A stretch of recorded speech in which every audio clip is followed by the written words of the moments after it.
All right, welcome everybody. My name is Alyssa Grona and I'm the marketing specialist for Rafiki Technologies. Welcome to Rafiki's Evolution Series Part 3, Your Guide to Privacy and Security Measures for the Healthcare Industry. Our speakers today are Rafiki Technologies President Naheed Shivji and our guest Jean Eaton, Practical Privacy Coach from Information Managers. And our moderator today is Brenda Beckendorf. Today we're going to learn about effective ways to keep your patient information safe and secure. And I'll let Jean and Naheed introduce themselves and tell you a bit more about themselves. So Jean, I'll let you start. Thank you. I'm delighted to be here today, and I always love talking about privacy. So I am constructively obsessive about privacy in healthcare, and I think you should be too. So my name is Jean Eaton. I'm your practical privacy coach and practice management mentor with Information Managers. I am a certified health information management professional, and I have my bachelor's degree in administration for healthcare. So I started working in healthcare in a family practice clinic, working as a receptionist and transcriptionist, trained as health information management professional, and subsequently had a career as a director of health records in hospitals all across Canada. For the last 15 years, I've been working in my independent consulting company, primarily working with independent primary care practice providers, so physicians, pharmacists, dentists in independent healthcare practices. That's where I really want to be able to spend my time. And I work with practical privacy. I work with healthcare providers and clinic managers, practice management owners, and donors about how to be practical about privacy, confidentiality, and security in your business practice, and to make sure that you have an efficient practice. All right, and Naheed? My name is Naheed Shivji. I'm the president of Rafiki Technologies. We've been in business for about 18 years, going on to 19 now. I think it's been a long time that we've been in technology. I'm passionate about technology.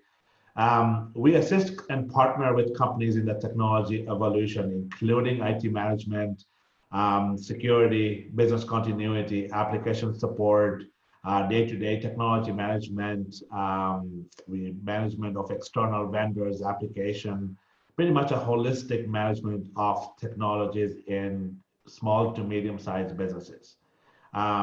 We've grown from consulting to break fix to managed services to now into an evolution of IoT, software development, as well as emerging technologies like AI and custom development as well. We consider ourselves to be an IT department of a business where we also manage and participate in managing IT budgets, emerging technologies, offering strategies for companies to be current and efficient in their technology so that they can be more relevant in their day-to-day management of their businesses going forward.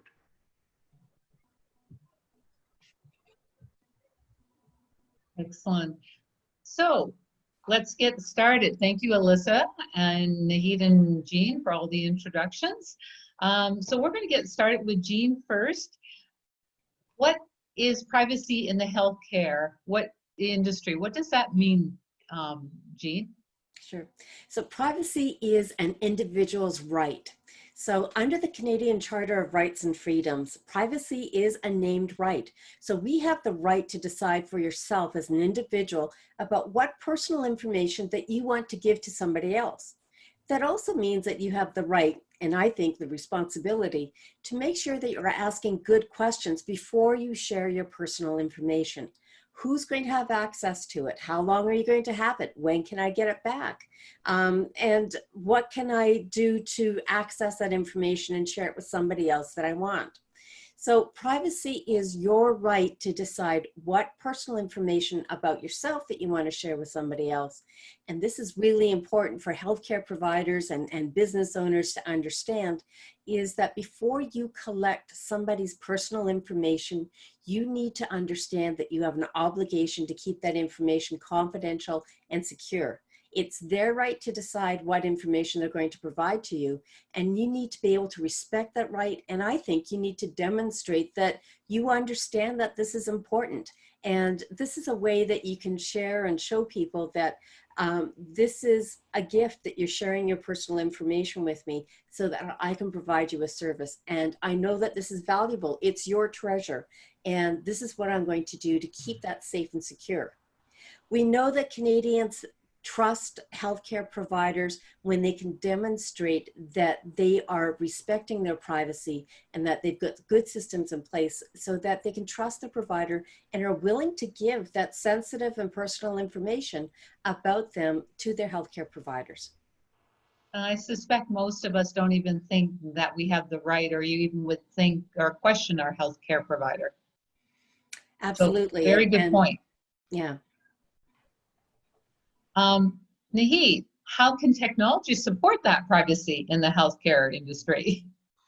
Well, technology has connected us and also made us vulnerable if not used and implemented correctly. To protect our information and our online privacy, one way is to limit our exposure on what we post online and how. Another way is to be vigilant in what we post, personal information, how we access it, and where, including public forums, online sites, just to name a few. It is also important to have the right technology and tools configured, implemented, and also used to protect the information of your business and maintain that privacy. There are several ways technology can support privacy, including monitoring, updating, and securing those applications that store and manage that information. And as Jean said, that it is regarding that trust that it's important for you to trust your providers as well as the tools and the applications that you use to manage and secure and store your information. Excellent. So Jan, what are good privacy practices to contribute and make sure you're still an efficient business? Privacy is a really great way to be able to take a look at the way that you do your business in a clinic or any business. So you're looking at the workflows. When you collect personal identifying information, where are you going to keep that information? And you should be challenging yourself about why are you collecting that information in the first place? You only collect identifying information when you have a need to use it. So if I have a new patient coming to a clinic, I might need their identifying information, their name, their address, the date of birth, and their healthcare card or insurance information. But I don't need their social insurance number, so I don't collect it. So you use the least amount of information on a need-to-know basis in your practice. This actually helps you to be efficient. You don't need to collect 200 pieces of information if you only need 5 or 6. So it helps to ensure that you've got efficient workflows. As you go from one workflow to another, you should be evaluating what type of information are you collecting and why do you need it and who needs access to it. So having a trusted IT vendor or managed service provider like Naheed and Rafiki will help you to make sure that you are keeping that information secure at each step of that workflow. So challenge yourself when you're collecting personally identifying information to make sure that you've got a good reason to collect that information and know how it's going to be used. When you're sharing information with somebody else in your team to be able to do something else, you're registering a patient and then you are providing a treatment option. And you might need to get insurance information. You may need to get pre-authorization. At each of those steps, you're going to document who has access to that information, what are they going to do with it, and make sure that you've got those security access permissions granted to keep that information safe and secure. When you document all of this, then you really are developing your policies and procedures so that you've got an efficient workflow. It's amazing when you start to take a look and things in writing about what happens from step to step to step, that you can find opportunities to streamline or to make your business more efficient. And when you've got those written policies and procedures in place, then it helps you to make your business more efficient because you're going to have a change in staff. You might be expanding the role, you're bringing on new staff. If they've got a written policy and procedure to follow, then you're going to be more efficient, you're going to be more consistent. And you're not interrupting somebody else to ask questions all the time because you do have a written policy to be able to follow. So having those policies and procedures will help you to keep more efficient because you've got clear documentation about who's supposed to do what and when.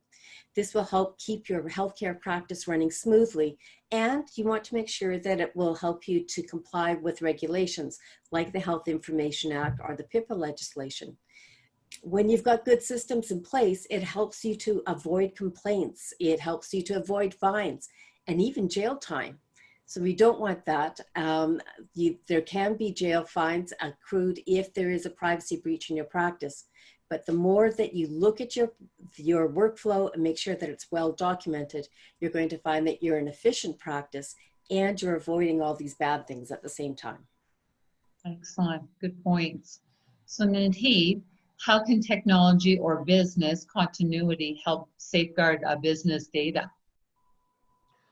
If your business network and/or infrastructure gets compromised, are you able to recover your data in a timely manner without incurring or going through those costly ransomware demands? As you know, ransomware is huge right now. Different streams are trying to attack customer data or trying to access customer data and trying to hold them ransom. Data protection and online privacy are two main factors. The analogy is like locking doors and windows in your house to keep our bad guys from entering your house, like similar to having a firewall and detection systems to safeguard your business infrastructure. This is difficult as the bad guys or hackers are one step ahead in every application that we are seeing out there these days. So we use encryption to safeguard the information of companies. Encryption also involves multiple types. There's some that are key-based, some of them are algorithm-based, depending on the business, on the type of application that's being used in order to safeguard the data. Encryption is also getting much easier to use and implement. It used to be fairly complex in implementing and designing those systems that use encryption. But now we are seeing that even app-based or a simple download of a software from a reputable company, of course, can encrypt your data and keep it safe. The cybersecurity vendors and software are making it easier for users to stay secure and with ease of use. Backup and disaster recovery, business continuity systems, we think that should be implemented to safeguard corporate data. Depending on the company policy, depending on the type of business, on the business continuity side of things, on how quickly and how often are you backing up the data? How often are you encrypting the data? So that if the software or the servers or the systems fail or are compromised, how quickly are you able to recover from it, and how much data are you prepared to lose within those timeframes? That's very, very important as well. In the event of a breach or ransom, data and systems should also be safeguarded, as well as in cases policies should be in place on how it should be reported, how it should be documented. Also, in the company, as I said, in a company policy that has to be defined, as well as where the data is being stored, including the cloud backups and where the cloud is located, so that the data is within the parameters of the company's structure, and depending on the type of data that's being stored, there is some restrictions on retrieving the data as well, depending on where the cloud storage is. Excellent, thank you. So Jan, what are reasonable safeguards that we can do to prevent a risk to the privacy and security of our information? Naheed talked about a variety of risk safeguard strategies that are absolutely appropriate. So generally we have three types of safeguards categories: administrative, technical, and physical. So administrative is those things that we put in writing, or our policies and procedures. Naheed talked about having a disaster recovery plan. That's a policy and procedure, that's an administrative safeguard. The technical safeguard is the actual technology about the doing to make sure that you've got a good failover system, that you've got the monitoring in place, that your data is being encrypted with end-to-end encryption. Those are technical safeguards. Now, in a practice or a business, we tend to think about our technical safeguards as being computer-based, and a lot of it is, but it's not just computers. It also includes the safeguards that we have in place on our telephone systems. That's a really good point of a vector of attack, to have our telephone systems being compromised. And if your phone system suddenly goes down for a day, that's going to have a big impact on your business. The other things that we do for technology are the physical safeguards in our technology is the safeguards in our business, like having a security system, or perhaps a computer that's remotely monitored, or cameras. So administrative is paper. Technical safeguards are the pieces of the technology for the computer systems, and the physical safeguards are then the things that we can touch, that we can see, that we can hear and observe. So they include things like having locks on the doors and using them. It's surprising how many times I've done a visit at a clinic and identified, oh, I see that you've got your security system on there, and how often do you use it? Oh, we don't bother. Oh, really? You've got it installed, but you don't actually use it. How many times have you been broken into? Oh, we get broken into quite frequently. That just blows my mind. You've got these safeguards in place, but you're not using it. So you need to have those safeguards in place, and you need to use them, and you need to review them and make sure that they are current. So a lot has changed in our world in the last 3 or 4 months. The policies and procedures that you reviewed last year, you need to review them again today, and the technology of your systems to see, does it meet the most recent ransomware requirements? What about your staff that are working remotely? Are your policies and procedures in your technology plan appropriate now to cover you when your staff are working remotely? Physical safeguards. You've got probably a lot of organizations have some changeover in staff. For the people that have left, have been temporarily laid off, have you acquired their keys? Have you disconnected or undated their authorization to secure systems? Have you closed their email accounts? So having those reasonable safeguards help us to categorize areas of risk and areas that we can implement to be able to put some safeguards into place. So if you think about it, what administrative safeguards, what technical, and what physical safeguards, it will help you to take a really robust look at potential risks and to be able to put those appropriate mitigation strategies in place. Some very good points. I wouldn't have even thought about the fact that someone wouldn't have their security cameras on in a business, or that they might not disable someone's privileges to the clinic. You just sort of assume that would just automatically happen, but very good points. Yeah, I just guess I would have assumed that, but you're right. I mean, that's probably why you show up and you walk them through that, is because that they are missing some very key points that they should be doing. And if they had that in their policies and procedures and as a checklist, then they're less likely to forget. Excellent points. So Naheed, how can dental and medical practices evolve and run their business more efficiently using emerging technology, especially right now? Well, it's to evaluate, review your processes currently used by a dental clinic, including the practice management software. And recommend solutions that streamline the operations. Again, making sure that software as well as our processes have the privacy compliance built into it, including encryption, including backups. Things like from online check-in process to patients arriving at the clinic to treatment to follow-up. Those are some of the things that that process has to be secure, and because it's collecting patient information, so it has to be secure and has to be protected. Artificial intelligence is another one. It's being used by many applications, including voice commands for practice management systems. It's being used in phone systems, as Jean mentioned, that are fairly critical. So to have those with the automation built in, it can help your clinic significantly. Communicate with patients and directly, and even schedule appointments.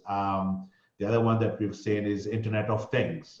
For example, we are collecting data now where tooth chips are inserted into our teeth to monitor and record the types of food that's being eaten by a patient, and the AI recommends the type of oral hygiene action, for example. So all that information that we are collecting is going out to those systems that's evaluating, reviewing it, that is making your business, your practice run more efficiently, more effectively as well, and reaching out to convenience of your patients.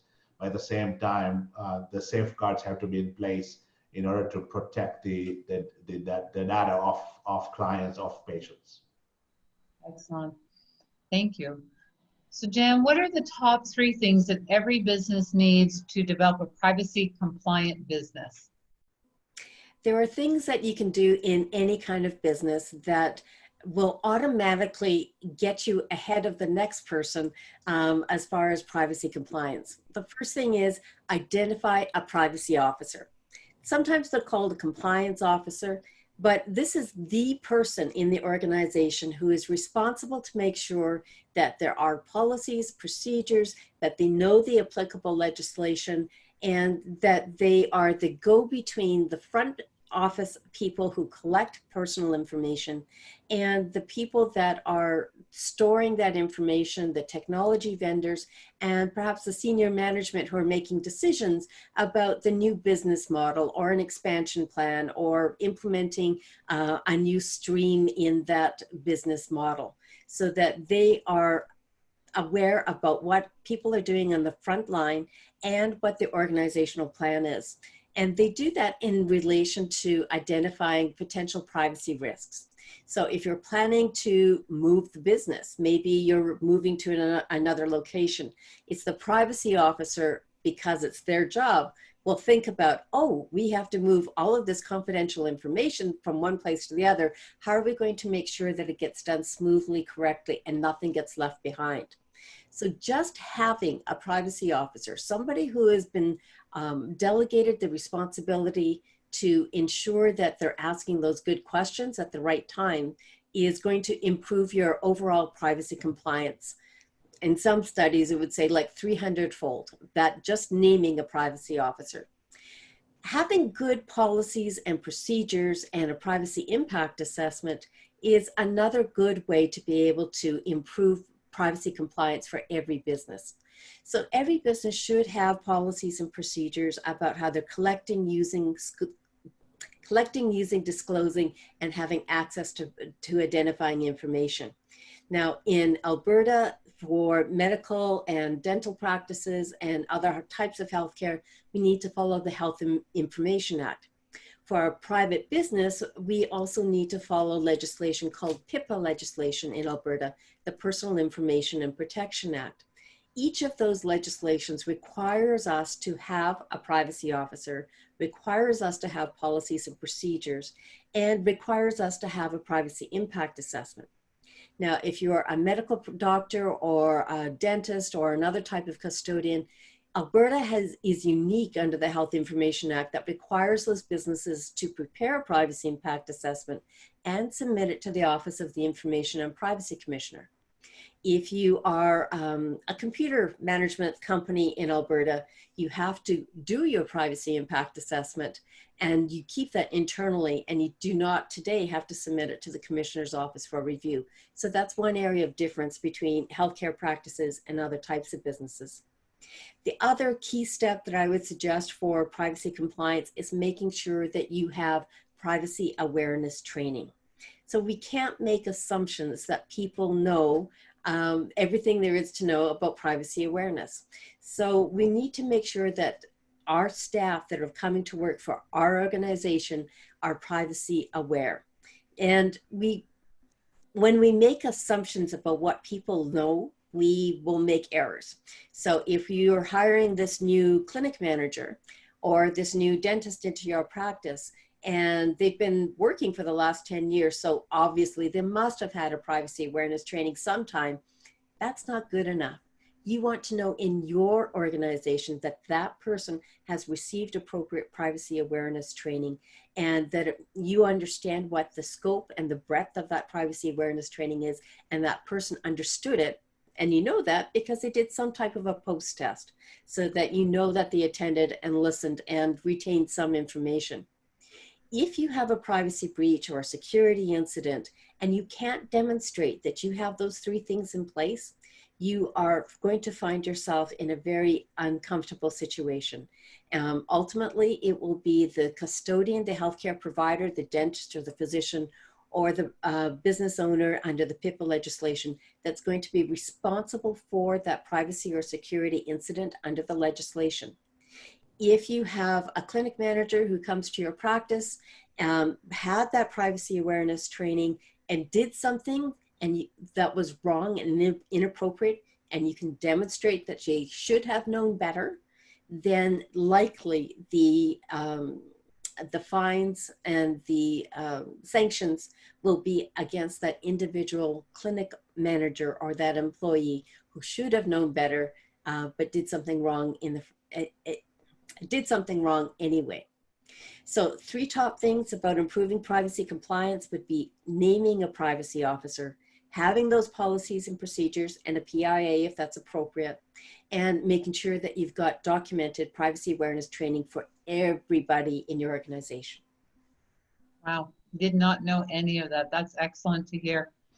And also very reassuring when you recognize that you're leaving so much personal data at all of these different clinics, whether it's dental or medical. So that's very interesting. Naheed, we have a lot of people working from home now.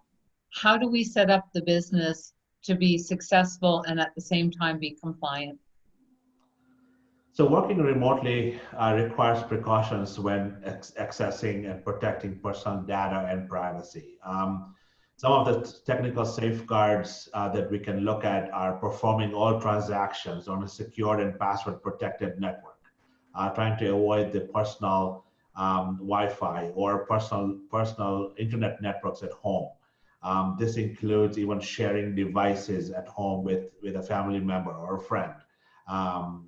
Using secure applications that have built-in encryption, also encrypting your data in your mobile as well as handheld and laptops, so that if in the event that the mobile devices are misplaced or stolen, that information is secure.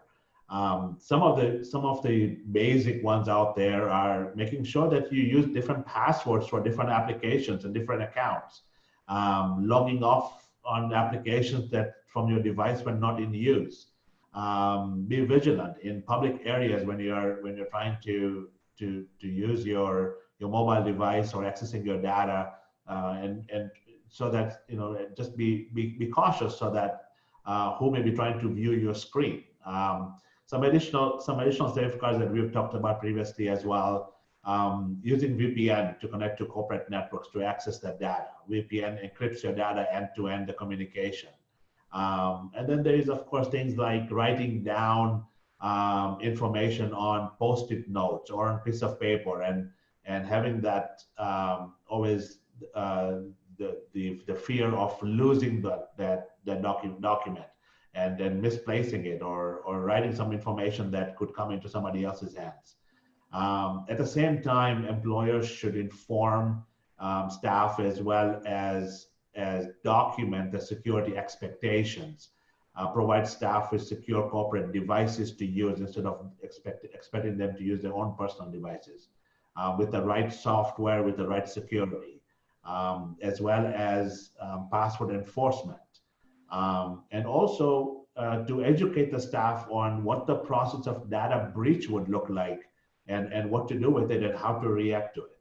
And above all, I think it's a great idea to review all of the above on a consistent basis so that things like malware and viruses are not getting installed on those devices, and they are time based so that they're just waiting to be accessed as well as activated. Having the right management systems in place so that it monitors the behavior of the staff as well as what the remote staff is doing with the application, the type of emails they're opening up, the type of attachments they're receiving, and what is causing those malware to do in their respective systems, as well as trying to access the corporate data. I was going to say, and I think with COVID coming on so suddenly, so many businesses had to scramble to get their people working from home. Did you find, because I know quite a few reached out to you, did you find a lot of them were prepared for this remote, or did you find that they were scrambling?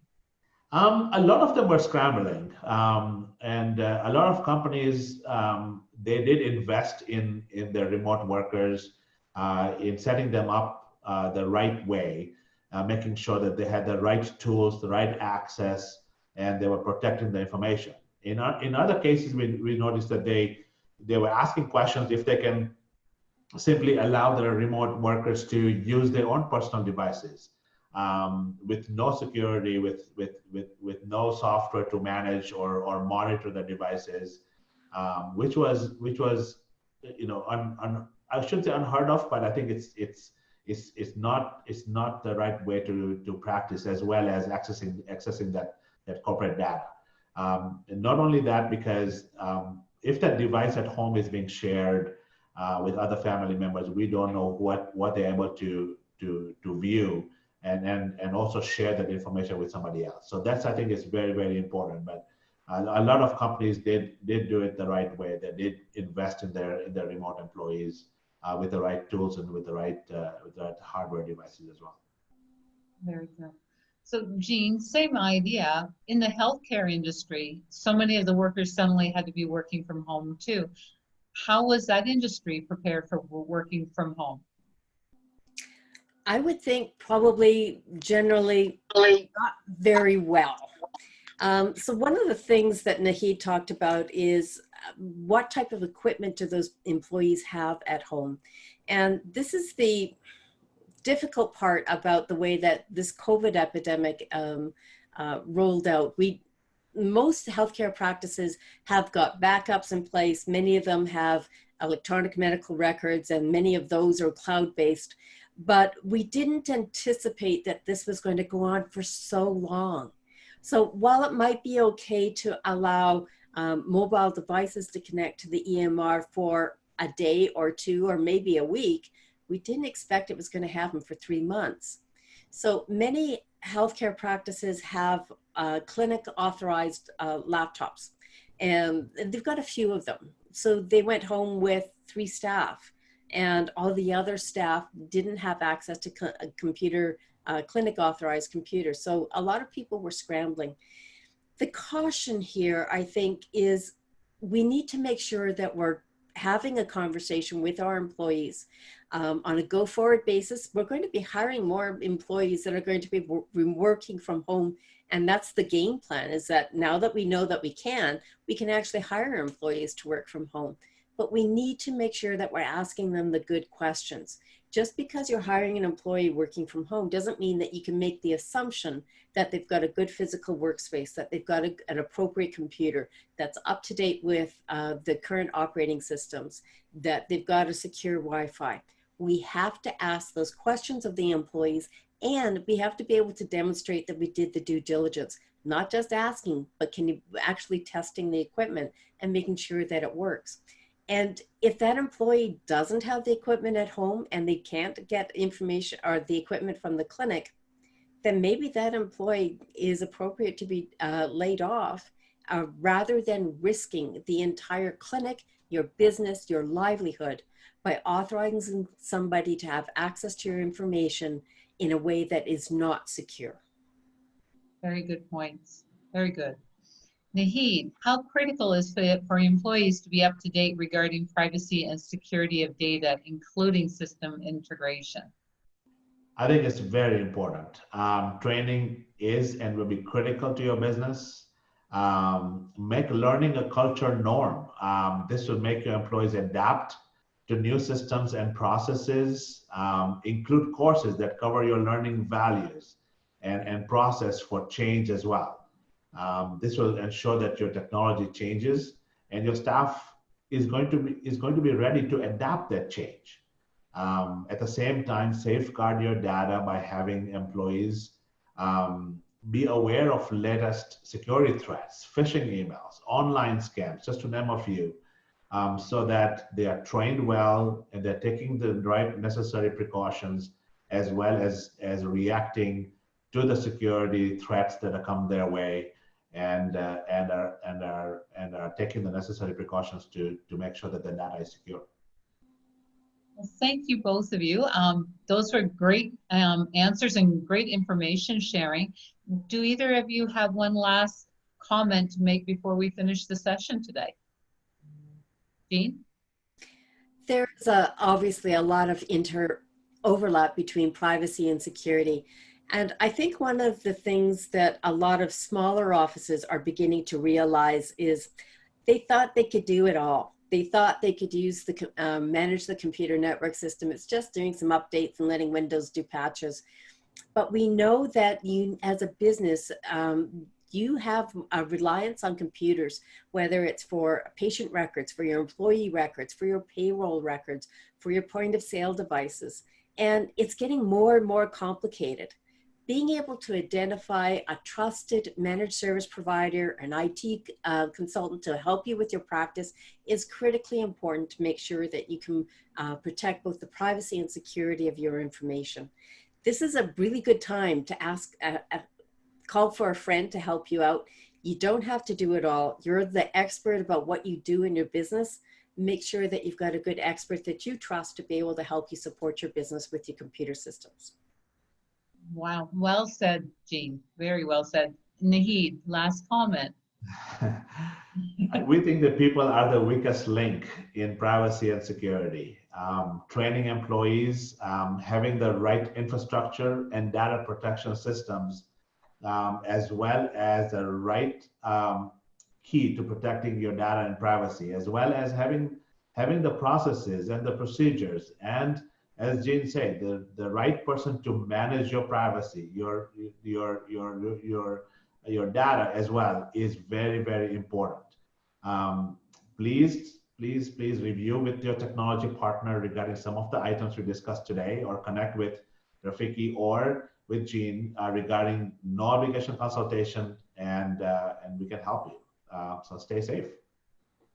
I was going to say, and there's obviously some very important lessons around privacy and compliance that is really important to have someone like yourself, Jean, help a medical or a dental practice set themselves up properly, especially now.